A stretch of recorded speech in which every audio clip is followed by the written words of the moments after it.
Welcome back to Night of the Living Dead. We're playing, of course, it's a zombie-side game with a little bit of a different twist on how things work. We're kind of confined here in the house in scene one, and we're trying to barricade all the windows, which I've indicated here with these little blue beads, so we know where they are. The blue bead will indicate that the window's open. Of course, when we put a barricade on there, it will be closed. Every time we put a barricade on a window, our characters will get 5 XP for doing so. When we hit 7 XP, we flip over into the yellow zone, which means the ghouls are going to spawn much more aggressively, and we don't want that.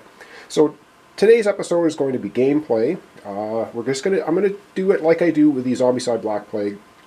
I'm going to do 1 turn an episode. So this might be a relatively quick episode, but of course, as we get as we get ghouls on the board, and we get more into the scenario, it'll probably take a lot longer to do a turn. Now, how the game plays is whatever character you always play with the 6 characters: Tom, Judy, Helen, Harry, Ben, and Barbara. And if you're playing, say, 2 players, then you would have each would control 3, and on your turn, you get to play your characters in any order you like. Because I'm doing it just myself, playing all 6 characters, we actually get to decide which characters get to go in whatever order we want. So that might make it a little bit easier for us. Of course, this is the opening scenario, so it shouldn't be extremely difficult. So what we want to keep in mind, we do want to get that rifle, the Winchester 94, but it's going to take us a while to get over there. And we want to do a lot of searching because we want to find the flammable fluid. We want to light up our table legs into torches. They're way better weapons than just the standard table leg for taking out ghouls. Alright, so on a turn, the first thing we do is the players all get to go, and then it's the zombie turn. Alright, very much just like Black Plague. So, I think we're going to have, Barbara go first, and I'm going to use dice to keep track of who went, so we know. So Barbara's, of course, everyone's got 3 actions. Her first action is to get into the house. So action 1 is to move. So that's movement is 1 action. Action 2, I think she is going to pick up one of these busted barricades, which then she can then convert immediately into a barricade for a window. So we're going to keep that by her player area. That's her second action. And for her third action, she is going to do a search. Of course, there's no ghouls in the room, and so she can do a search. And when we do a search, we grab these brown cards, and she finds a flashlight, which is really cool. And it says, oh, I should also mention that in the backpack, every character only has 3 slots, unlike Black Plague where you have 5. So you can only carry 3 things in your backpack, not 5. And so the flashlight is basically, search, draw 2 cards, may be used in the backpack. So cool, we can use this in our backpack. So Barbara has snagged a flashlight. She did some searching around here. And that's basically the end of Barbara's turn. So up next, I have to decide who we want to go next. I think we might as well, since we're here, let's go ahead and we'll have Ben go next. He'll follow Barbara into the house. And just to make it a little more interesting, I just thought we'd change the camera angle here a little bit so we can see a little more closely what's going on. So movement is an action. That's his first of 3 actions. And what is he going to do for his second action? I think for his second action, he's going to go ahead and grab this piece of rubble, which has been the open barricade, and he's going to keep that for himself. So he now has a barricade as well. It costs 1 action to barricade a window. I should mention that as well. Also costs 1 action to pick up one of these tokens. And so that was his second action. His third action, he's going to do exactly what Barbara did. He's going to do a search. So grab the top card of the brown deck, which is just the basic search deck, and he finds mason jar. Should be plural, it looks like 2 of them. So you can discard this along with flammable fluid. The survivor receives Molotov. May be used in the backpack. So again, now the thing about Molotov cocktails in this game is you can't throw them inside the building because you'll burn the house down and everyone will die. So you can only use the Molotov cocktails on the outside of the building. Just keep that in mind. Alright, that was Ben's turn. Now we've got 4 people coming up from the basement, which will be Tom, Judy, Helen, and Harry. So let's kind of zoom in on them and see what they're going to do. Alright, so I think we're going to have Harry go first. Harry is the orange character here. So we have him go, and so for an action, you can either open a door or you can close a door. So he's going to open this door from the basement. So creak, up they come from the basement. Action 1, action 2, he's going to move into the room with Barbara and Ben. And so, well, hey, how's it going?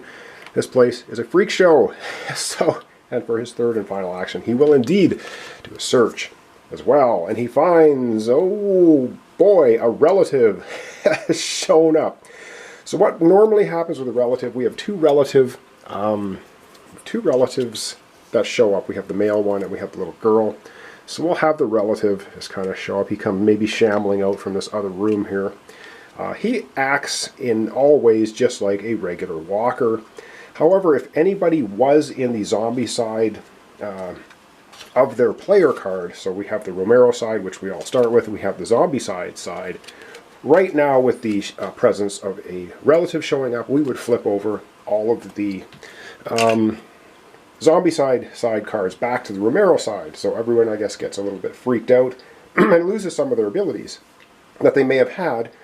Alright, that is basically the end of Harry's turn. And the zombie side, if the zombie is still in our area, the end of their turn, when the zombies go, they will do a damage to somebody. Alright, we've got 3 more characters here to go. We now have Tom, Judy, and Helen. See what they're going to do. Alright, so I squeaked the dice tray in here because you just know we're going to be rolling dice as we attack this one relative character. And I will say, once you actually eliminate the relative, then anyone that was on a zombie side facing of their character would go back to their zombie side facing. So you don't lose it, you just revert back once we get rid of the relative. Alright, so who are we going to have going? We're going to have, you know what, Helen's coming in with her claw hammer. She's in the red here, so for her first move, she moves in here. And with the claw hammer, she's got 2 actions left. She's going to do for an action attacking the relative with the claw hammer. And if we take a little quick look here at the claw hammer, we can see that the claw hammer is a melee weapon. She's in the same room now with the relative, so 0 range. Rolls 1 dice, hits on a 4+, does 1 damage. That's all we need to do to the relative. Can she do it? Can she get a 4+? She gets a 6. Helen just claw hammers the relative into a heap on the ground. That's the end of him, and also she will now get 1 experience for that. So she's going from 0 experience up to 1. Now remember, we get to 7 experience, we flip over into the yellow zone, and that will be bad. Okay, I'm going to remove the dice tower for the moment. We don't really need it anymore. So Helen's got 1 action remaining, and I don't know what she wants to do. We might want to have her move over into this room. We need to get the Winchester, which is over here. Eventually, would be a good idea. Or she could do a search right now. I think, though, we're going to move. Helen's going to say, you know what, I'm going to go in at this room. So she's going to move into this room. That's going to be the end of her turn.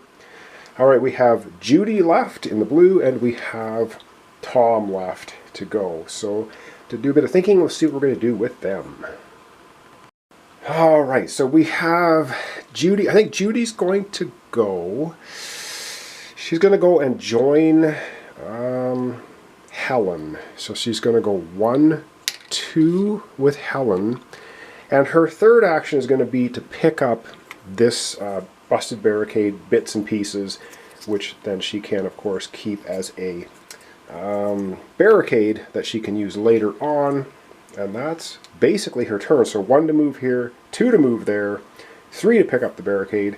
It's the end of her turn. Up next is Tom. Now Tom, they all know that there's a Winchester 94 in this other room. They saw it through the window, I guess, when they were rummaging around the house, or maybe it's in a gun case in this room. So he wants to go and get it. So we're gonna motor him over there as fast as he can go. So 1, 2, 3. So he's there. And what we're going to do, so what happens now is next turn when he gets to go, he can take up the rubble, or he can just move right through here and pick up the Winchester, because this does not block the area. I was just picking them up because we will eventually have to get all the windows barricaded, so it's a good idea to do it now. Alright, that is basically all of our characters going with their 3 actions. And now it is time for spawning to happen. So I'm going to zoom the camera out. We have 3 spawn points. And we're going to see the Night of the Living Dead spawns. We'll see how that goes. Alright, the unfortunate bit of business is we did not find any kerosene. Really did want to find some. Of course, I could have done more searching, but I really want to get over to this Winchester as well, because that's how we can get on our zombie side of of our character sheets. And so far we've only had one zombie show up. Alright, let's do the spawning. So the spawning cards look like these nice little brown Night of the Living Dead. So we're going to start spawning. This will always be spawn point 1, 2, and 3. And I should say, if you throw a Molotov cocktail outside on a spawn point, you basically burn the spawn point to the ground, and it moves to one of the other remaining spawn points. So doubling and tripling up them if you want. So you basically get rid of the one spawn point. But we'll get to that if we get to it, if it even happens in this playthrough. Alright, so on the first, oh great. So we get a breaker showing up. Breaker. And that's going to be, yeah, what was, oh, that was that deck. So keep my decks organized. Alright, so we get a breaker show up. And the breakers, of course, look like this. He's got a nice brick in his hand. He's ready to smash windows and smash doors down and brain you if he happens to get in your area. So this is the spawn point here. Of course, this is one section and another one over here. So he's looking at the open door, and he sees a whole bunch of characters in here, and he's not happy. Alright, second spawn point will be up on the north, this one up here, and we get one fatty in his swim trunks. Alright, so, whoops, so I throw cards all over the place. So we get a fatty there, and he's going to be, oh, was I going to jump around the camera here, so fatty shows up outside. Now these guys can move right through windows, which is lovely. And the final spawn point, we have, what do we have here? We have nothing. Otherwise a relative would have shown up. And you can see how the cards ramp up nastily. So in yellow, orange, and red, you always get a relative showing up. But in this instance, we don't have the relative showing up because it's nothing. We're all in the blue zone. Alright, we're going to zoom down a little bit. We're going to wrap up our episode for today. I know it's very short, but I do want to keep these to one turn an episode. So I can keep filming and getting things going. Alright, zoom down and end off.